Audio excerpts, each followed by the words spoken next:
साथियों नमस्कार, जोहार। जीटी रोड टाइप देख रहे हैं आप। मैं अभिषेक सिंह। झारखंड में कोहराम, झारखंड में घमासान ऐसा मचा है कि रुकने का नाम नहीं ले रहा है। अभी आप देखिए, कुर्मी आंदोलन से जो रेल सेवा बेपटरी हुई, तो जितने नेता हैं वो पटरी पर नजर आए। सुदेश हो, जयराम महतो हो और भाजपा के भी कुछ नेता अंत में आए ही सामने। अब रेल पटरी पे आ गई, लेकिन एक घमासान अभी भी है, और वो ये है कि घाटशिला उपचुनाव में नतीजे क्या आएंगे। चूँकि आपको मालूम है 6 महीने के अंदर वो चुनाव होना है। इसको लेकर के जहाँ एक तरफ निर्वाचन आयोग अपनी पूरी तैयारियां को मूर्त रूप देने में लगा है, वहीं दूसरी तरफ राजनीतिक दल भी अपने अपने सभी पैतरों को लेकर तैयार हैं। हमारे साथ इस चर्चा में हैं हमारे पॉलिटिकल एडिटर शैलेंद्र सिन्हा जी। शैलेंद्र जी, इस बार चुनाव आयोग में कुछ नया प्रयोग भी होने वाला है, क्या है वो? देखिए अभिषेक जी, आप सब जान रहे हैं, आपने भी बताया, जो 6 महीने के अंदर घाटशिला में उपचुनाव होना है जी तो लगभग अब 1.5 महीने का समय तो बीत गया, जी क्योंकि 15 अगस्त को पूर्व मंत्री या पूर्व वहाँ जो घाटशिला के विधायक थे हाँ रामदास सोरेन, उनका निधन हो गया था। और अब जो स्थितियाँ बदल रही हैं तो अब लगभग अगले 3-4 महीनों में इनको उपचुनाव करवा लेना है। तो संयोग ऐसा ही लग रहा है, जो शायद जब बिहार का विधानसभा चुनाव की घोषणा चुनाव आयोग करेगा तो उस दौरान ही घाटशिला में भी उपचुनाव हो सकते हैं। और यही वजह है जो अभी निर्वाचन आयोग ने वहाँ अपनी तैयारियां भी शुरू कर दी है। ना सिर्फ तैयारियां बल्कि कई चीज़ों को तो अंतिम रूप भी दे दिया, जिसमें सबसे प्रमुख ये है जो वहाँ पे मतदाता सूची का प्रकाशन हो गया।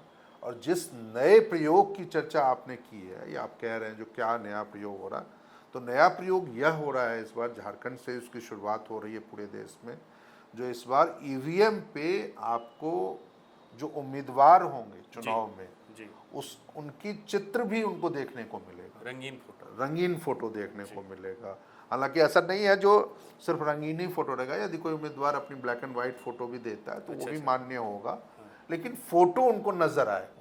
पहले अक्सर ये होता था जो एक ही नाम के दो लोग हो गए तो लोगों को वो कंफ्यूजन होता था, फिर वो चुनाव चिन्ह देखते थे। और वो जैसे पिछली बार की चुनाव में, मैं आपको याद दिलाऊं, हमारे कई दर्शक भी उन बातों को जानते हैं, जिसमें रामदास सोरेन झारखंड मुक्ति मोर्चा के उम्मीदवार थे और रामदास मुर्मू वो जेएलकेएम के उम्मीदवार थे।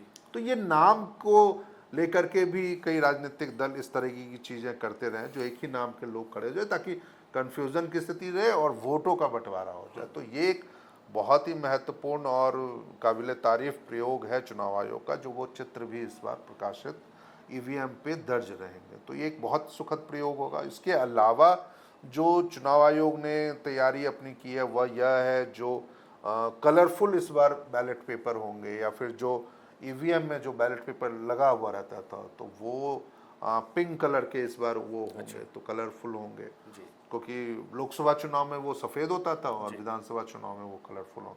तो ये एक बहुत महत्वपूर्ण तैयारी है। और इसके अलावा चुनाव आयोग ने इस बार बूथों की संख्या का भी निर्धारण कर दिया, जिसमें पहले वो 289 विधानसभा चुनाव में 289 बूथ बनाए गए थे, इस बार वो 11 बूथ बढ़ा करके 300 बूथ कर दिया गया। तो यही एक प्रयोग है।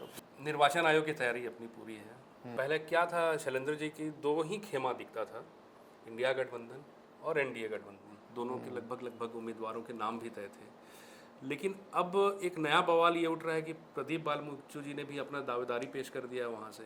तो ये क्या फिर से एक नया घमासान है क्या इंडिया गठबंधन के अंदर? क्या होगा इसमें? देखिए, ये एक जो जानकारी आ रही है राजनीतिक जगत में, तो वो निश्चित रूप से एक बड़ी जानकारी और बड़ी बात है, जिसमें अब तक तो यही होता है। तो जैसे पिछले विधानसभा चुनाव में जो इंडिया गठबंधन के तहत वो सीट जो थी वो जेएमएम के कोटे की थी, और जेएमएम पिछले 2-3 चुनाव से वहाँ 19 में भी वो चुनाव वहाँ से लड़े थे रामदास सोरेन, और जीते भी थे वो उनके खाते। प्रदीप बाल मुचु जरूर इस बार अपने नए मतलब कि वो दावा कर रहे हैं। कांग्रेस में भी वर्तमान में वो पहले दूसरे इसी सीट से वो कांग्रेस के विधायक भी रह चुके हैं, और हालांकि बीच में वो किसी और पार्टियों में भी शामिल हो गए थे। तो पिछले चुनाव के पहले वो उन्होंने कांग्रेस में वापसी की थी। तो उन्होंने दावेदारी की है जो हम चुनाव लड़ना चाहते हैं, और कांग्रेस के जो शीर्ष नेतृत्व आलाकमान है, शीर्ष आलाकमान, उन तक ये बातें उन्होंने दावेदारी अपनी पहुंचाई है। उनके बायोडाटा को भी देखा जा रहा है, उनकी चीज़ों को भी देखा जा रहा है, और इन चीज़ों से वहाँ पर स्थानीय तौर पर घाटशिला में तो निश्चित रूप से एक घमासान तो नहीं मचा है, लेकिन हाँ सुगबुगाहट तेज हो गई, जो आखिर क्या होगा, क्योंकि प्रदीप बालमुचु घाटशिला के लिए एक बड़ा चेहरा है। और जब तक रामदास सोरेन थे, और ये कहा भी जा रहा है जो रामदास सोरेन के जीत में प्रदीप बालमुचु की एक बड़ी भूमिका रही थी, तो इस बार शायद मुझे लगता है जो ये एक हो सकता है जो जेएमएम के कैंडिडेट जो भी होंगे, चाहे उनके बेटे हों चाहे कोई और हो, तो वो एक नया चेहरा होगा। लोगों के बीच में उनकी पहचान को लेकर के एक असमंजस की स्थिति बनी रहेगी, तो वो उससे बचने के लिए हो सकता है जो ये अपनी दावेदारी पेश कर रहे हो, लेकिन मुझे नहीं लगता है जो शायद उनकी दावेदारी में उतना दम होगा यदि वो मान लीजिए पार्टी छोड़ के निर्दलीय ना खड़े हो जाए तो। आपने पहले भी बताया है ये बात कि झामुमो की एक परंपरा रही है, मंत्रियों के कार्यकाल के दौरान किन्हीं का अगर आकस्मिक निधन हो जाता है तो फिर उनके परिवार के किसी सदस्य को तत्काल मंत्री बनाया जाता है। बना दिया चुनाव जाता बाद में होता रहा, हाँ, ये लेकिन इस बार अलग नजर आ रही है। और दूसरी चीज ये भी है कि अगर उनके परिवार से कोई चुनाव लड़ेंगे तो वो कौन होंगे? सोमेश सोरेन होंगे, या एक दावेदारी उनके चचेरे भाई की भी आ रही है, ये भी राजनीतिक गलियारों में है कि उनकी रामदास सोरेन की पत्नी भी चुनाव में लड़ सकती हैं।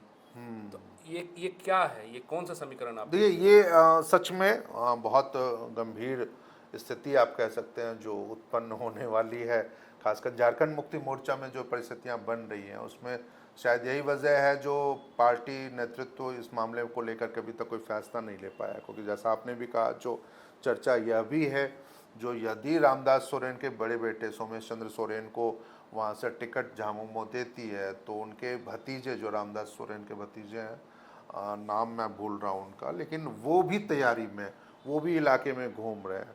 और ये भी कहा जा सकता है यदि सोमेश को टिकट मिलती है तो शायद वो निर्दलीय बतौर निर्दलीय उम्मीदवार भी वो खड़े हो जाए, तो इसका झामुमो को नुकसान होगा। और सबसे ज़्यादा असर तो ये हो सकता है जो उनके वोटों पे कटौती या फिर वोट बैंक में सिंहमाड़ी की स्थिति भी बनती है।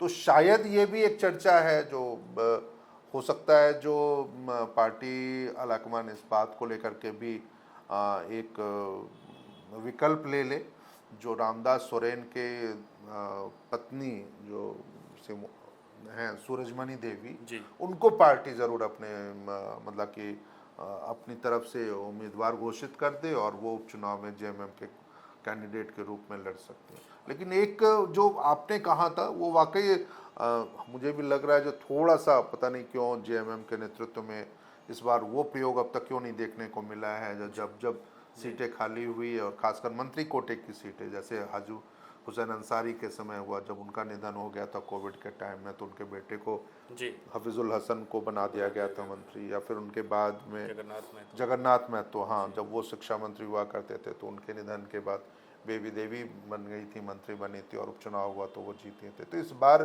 पार्टी क्यों देरी कर रही है? अब ये हो सकता है जो शायद प्रतिपक्ष के कारण ये चीज़ें, और उससे पहले जिस तरीके से उनका श्राद्ध कर्म और बाकी चीज़ें हुई है, लेकिन अब जब दुर्गा पूजा शुरू हो गई है, पूजा के माहौल में सब लोग हैं, तो हो सकता है जो पूजा के बाद कहीं इस बारे में पार्टी आगे बढ़े। आपके राजनीतिक नज़रिए से भाजपा से क्या आपको उपचुनाव लड़ते हुए बाबूलाल सोरेन दिख रहे हैं? देखिए, भाजपा के लिए भी ये आसान नहीं होगा, क्योंकि यदि मान लीजिए भाजपा की एक कोशिश, जैसे नए घटनाक्रम को लेकर के जैसे हम लोग चर्चा भी कर रहे हैं, जो बाबूलाल सोरेन को लेकर के सक्रियता तो है, चंपईदा लगातार इलाकों में सक्रिय हो गए और जगह जगह पर वो प्रचार भी कर रहे हैं। प्रचार इन से जो जनसंपर्क अभियान उन्होंने तेज कर दिया, कार्यक्रम में भी नजर आ रहे हैं, बिल्कुल घाटशिला में।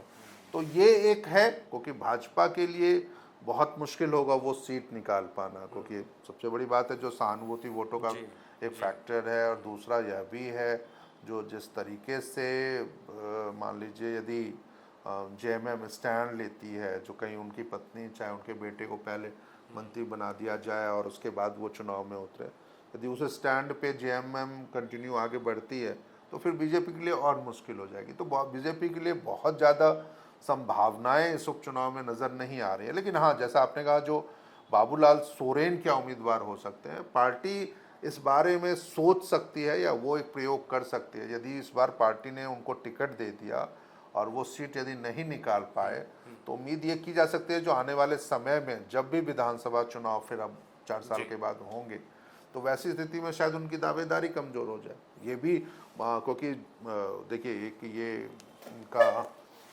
चंपईदा के विरोधियों का जो पार्टी के अंदर उनके को लेकर के विरोध में लोग रहे हैं, उनके विरोधियों का भी एक मत ये हो सकता है जो चंपईदा की राजनीतिक आकांक्षाएं जिस उम्मीद में बीजेपी ने लगा रखी थी उनसे, वो चीज़ें पूरी नहीं हुई, तो ऐसे में इस बार वो टिकट उनको दे करके खत्म कर दिया जाए, ये मामला ही खत्म कर दिया। या एक विकल्प देखिए और भी बीजेपी कर सकती है, जो भतीजे के ऊपर राजनीतिक दांव ये कहीं खेल ले। यदि मान लीजिए भतीजे ने तैयारी कर ली जो मुझे चुनाव लड़ना है, तो हो सकता है जो अंत समय में परिवार के बीच में घमासान की स्थिति लाने के और वोटों के विखराव के नज़रिए से कहीं बीजेपी उनके भतीजे को अपने पार्टी में शामिल करा करके और फिर उनको चुनाव में दे सकती है। ये भी एक प्रयोग हो सकता है वहाँ। तो साथियों, आपने सुना शैलेंद्र सिन्हा जी ने क्या सटीक राजनीतिक विश्लेषण किया है। बहरहाल चुनाव अब बहुत दूर नहीं है घाटशिला का। साथ ही साथ एक चीज़ आप और देखेंगे कि घमासान तो मचा हुआ है, चाहे वो दोनों पार्टियों के बीच में हो, दोनों दलों के बीच में हो, चाहे इंडिया गठबंधन के अंदर हो। अब प्रदीप बालमुछू के दावेदारी से देखिए गठबंधन के अंदर, इंडिया गठबंधन के अंदर क्या घमासान होता है, क्या नहीं होता है, कौन जीतेगा और किसकी होगी हार, ये आने वाला वक्त बताएगा। साथियों, बहरहाल आज के लिए इतना ही। जाते जाते आपसे वही आग्रह है कि अगर आपने हमारे चैनल को सब्सक्राइब नहीं किया तो ज़रूर से कर लीजिए। हमारे वीडियो को लाइक ज़रूर कीजिए, शेयर ज़रूर कीजिए, कमेंट ज़रूर कीजिए। आज्ञा दीजिए। नमस्कार।